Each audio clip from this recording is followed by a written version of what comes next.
राजस्थान के बांसवाड़ा जिले के कुशलगढ़ उपखंड मुख्यालय पर यह वागड़ मजदूर किसान संगठन का कार्यालय है। क्षेत्र के आदिवासी व जरूरतमंद लोगों को इस कार्यालय से कई उम्मीदें रहती है। संगठन के लोग आदिवासी समुदाय के लोगों को जागरूक करने व उनके मुद्दों के समाधान करने के लिए पैरवी का काम करते हैं। खास तौर पर इस संगठन ने पिछले वर्षों में इस क्षेत्र में लोगों को फॉरेस्ट राइट एक्ट व पैसा एक्ट की जानकारी देने व पैरवी करने का कार्य किया है। संगठन से जुड़कर जागरूक हुए लोगों ने गांवों में ग्राम सभा समितियों का गठन किया। समितियां हर माह बैठक करती है। बैठक में ग्राम विकास की आयोजना तैयार की जाती है और गांव की समस्याओं के समाधान के लिए प्रस्ताव लिए जाते हैं।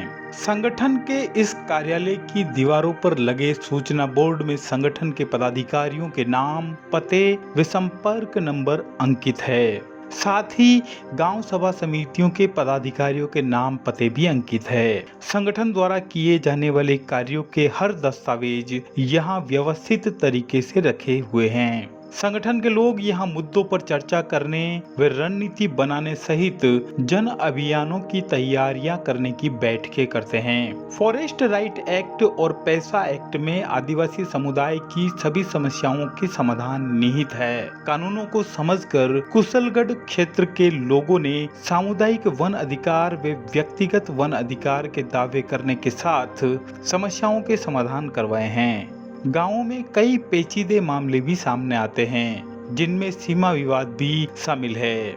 देश व राज्य की सीमाओं की तरह गांवों की सीमाएं भी निर्धारित होती है। एक गांव के लोगों द्वारा दूसरे गांव की सीमा पर अतिक्रमण कर लेने पर सीमा विवाद शुरू हो जाता है और विवादों के कारण गांवों के बीच झगड़े बढ़ जाते हैं। कई बार तो विवाद इस हद तक बढ़ जाते हैं कि दो गांवों के बीच खूनी संघर्ष तक हो जाते हैं। सीमा विवाद इसी कारण से उत्पन्न होता है कि जब दो गांवों में ये महसूस होता है कि हमारे गांव की ज़मीन दूसरे गांव में ज़्यादा चली गई है, तो पहला गांव दूसरे गांव के ऊपर ज़मीन विवाद को लेके संघर्ष करता है और लड़ाई करता है, क्योंकि आदिवासियों का जो रिश्ता है वो ज़मीन से बहुत गहरा है और वो किसी भी कीमत पर अपने परंपरागत गांव की सीमाओं को दूसरे गांव की सीमा में देना नहीं चाहता। तो इस कारण से जब विवाद शुरू होता है और जो सीमावर्ती परिवार है वो इस लड़ाई में सबसे पहले जुड़ते हैं और फिर धीरे धीरे आदिवासी इलाके के जो पूरा गांव है, भले वो किसी भी गोत्र का हो, वो भी उस संघर्ष में साथ में जुड़ता है, क्योंकि वो पूरे गांव की बात होती है। और आदिवासी समुदाय के लिए सीमा विवाद डिग्निटी की बात हो जाती है कि अगर उसके गांव की ज़मीन किसी दूसरे गांव में चली गई तो उनका कहना रहता है कि हमारी आबरू चली गई, हमारी इज्जत चली गई, यानी ज़मीन को वो अपनी माँ मानते। तो इसलिए उनमें पहले बातचीत से सुलह करने की कोशिश करते हैं कि पंच भेजते हैं एक दूसरे गांव के और वो अपना मामला निपटाने की कोशिश करते हैं। पर जब पंचों से मामला नहीं निपटता है तो वो खूनी संघर्ष के अंदर बदल जाता है। तो एक गांव के लोग दूसरे गांव के ऊपर हथियारबंद तरीके से भी आक्रमण करते हैं, लड़ाई झगड़े होते हैं। और बहुत बार ऐसा भी सुनने में आता है कि ज़मीन विवाद के अंदर या सीमा विवाद के अंदर लोग अपनी जान भी गंवा देते हैं। तो ये बहुत ही दुखद रहता है, लेकिन जब सरकार इसमें सही तरीके से न्याय नहीं कर पाती है तो सीमा विवाद पीढ़ी दर पीढ़ी चलता रहता है और उन गाँव में कभी समझौता होने की संभावनाएं नहीं बन पाती। कुशलगढ़ ब्लॉक के दो गांवों के बीच सीमा विवाद हो गया था, जिसे गांव सभा समिति ने निपटाया। यहाँ बगाईचा व हाथिया दिल्ली गांव के लोगों के बीच जंगल की सीमा का विवाद हुआ था। इन दोनों गांवों के बीच बामुश्किल 5 किलोमीटर की दूरी है, लेकिन सीमा विवाद के कारण दोनों गांवों के लोगों के दिलों के बीच दूरियां बढ़ गई। लोगों ने एक दूसरे गांव में आना जाना भी बंद कर दिया, सारे रिश्ते नाते तक तोड़ दिए। वर्तमान में हाथिया दिल्ली राजस्व गांव है। कुछ सालों पहले यह बगाईचा ग्राम पंचायत का ही एक गांव था और बगाईचा राजस्व गांव था। दोनों ही गांवों के बीच में जंगल की जमीन थी। बाद में हाथिया दिल्ली गांव को राजस्व गांव बना दिया गया। तब हाथिया दिल्ली गांव के लोगों ने बगाईचा गांव के हिस्से की जमीन पर कब्जा कर लिया। इसकी जानकारी बगाईचा गांव के लोगों को मिली तो उन्होंने इसका विरोध कर दिया और अपने गांव के जंगल की जमीन को वापस लेने के प्रयास शुरू कर दिए और इस तरह दोनों ही गांवों के बीच सीमा विवाद शुरू हो गया।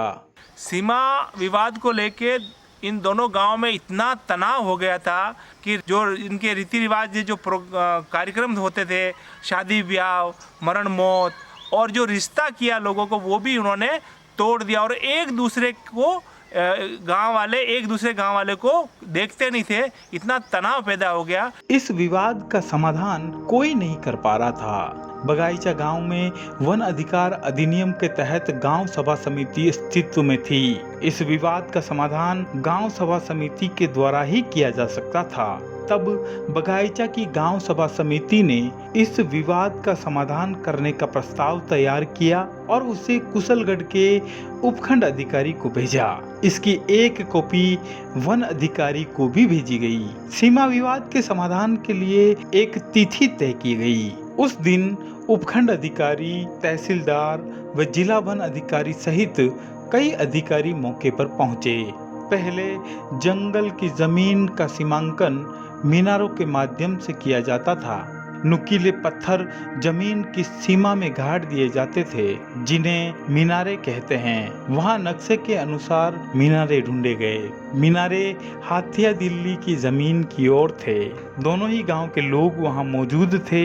सभी ने मीनारों को जंगल की सीमा माना। हाथिया दिल्ली के लोगों ने उस जमीन से कब्जा छोड़ दिया और इस प्रकार विवाद का समाधान हो गया। हाथिया दिल्ली के गांव के लोगों ने बगाचा की ज़मीन पर कब्जा किया, पर बगाचा के लोग चाहते थे ये ज़मीन हमारी है, हम इस ज़मीन को नहीं देंगे। तो आपस में दोनों गांव में विवाद चालू हो गया और फिर दोनों गांव के लोगों ने सीमा की बात को लेकर एक ग्राम सभा आयोजित की और फिर ग्राम सभा बैठक के बाद दोनों गांवों ने के लोगों के साथ वन विभाग और सरकारी कर्मचारी, पटवारी, तहसीलदार, एडीएम, डीएफओ जो सीमा मीनार थी, वो सीमा मीनार के साथ साथ जंगल में घूमे और दोनों गांवों के लोगों ने अपनी सीमा मानी और दोनों गांव ने समझौता किया और इस समझौते के खातिर गांव सभा में जो विवाद था वो ख़त्म हुआ। हमारे विवाद बहुत लंबे समय से हो गया था।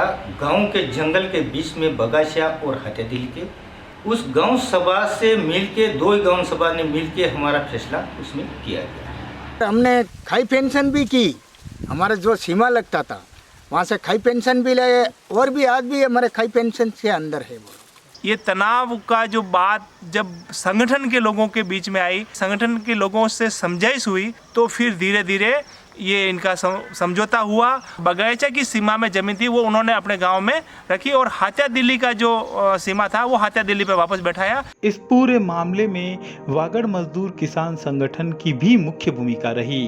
गांव सभा समितियों को उनके अधिकारों के बारे में संगठन के लोगों ने ही जागरूक किया। उन्होंने गांव सभा समिति के लोगों को सीमा विवाद का समाधान करने की शक्ति ग्राम सभा में होने की बात समझाई और समाधान की प्रक्रिया के बारे में बताया। इसे समझकर गांव सभा समिति ने सीमा विवाद का समाधान करा दिया। आज से बगीचा वालों के पास उनकी सीमा में ज़मीन है और वो पेड़ पौधे लगा रहे हैं, कर रहे हैं और उन पे उनका कब्जा है और वो सामुदायिक वन अधिकार के लिए भी प्रयास कर रहे हैं।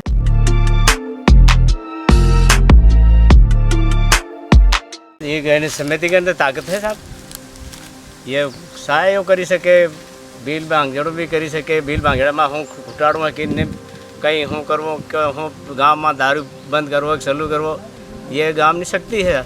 और हमारे गांव में डीजा भी नहीं मिला दिए, क्योंकि डीजा मिला नाम हम 16 यहाँ कूदे नाम 12 देना तो सब डेढ़ है।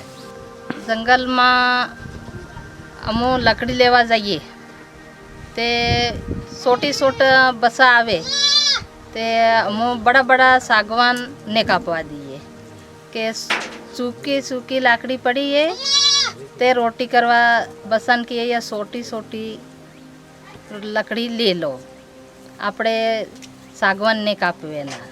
वन को बढ़ाने के लिए सारे हम रात दिन घूमते फिरते ये पौधे पेड़ पौधे लगाया, बाद इतने बड़े हमने किया गांव वाले सब मिल के। पेड़े को बचाने किसी को काटने नहीं दिए, अर्था भरता कोई गांव वाला मतलब घेर फेर के कोई गांव में दूसरा गांव में अंदर घुसने नहीं दिए, क्योंकि डंगर पकड़ाने के लिए हम तैयार हुए थे, ओसोस लेने की कोशिश कर रहे हैं। हमने ये विचार है कि और भी कहीं भी काम काज जावे साले ने जंगलात तरफ से दिन ओसो लेवा में अभी भी हम तैयार है, लेकिन पब्लिक थोड़ा बड़ा हो जाएगा और भी अच्छा रहेगा। ये कि मेरा जंगल अकेला का नहीं है, ये पूरा गांव मिल के बना रखा है। घर घर का आदमी आते हैं, हम ढोल बजा देते हैं तो पूरा बैठक लेते हैं। 5 आदमी यही फर के आओ, 5 आदमी उधर से वो माड़ी में आप मिल जाएंगे, ये रहता था। देखो काम आए तो हम ये जगह खाली पड़ी इसको खाड़ा खन के इसमें सागवान का रोप डाल देंगे, वो भी उछरी जाए। इसके बाद में पानी भी, ये बरसात पड़ता है, ये सागवान का घोटा पड़ा रखा है, ये भी उग जाता है।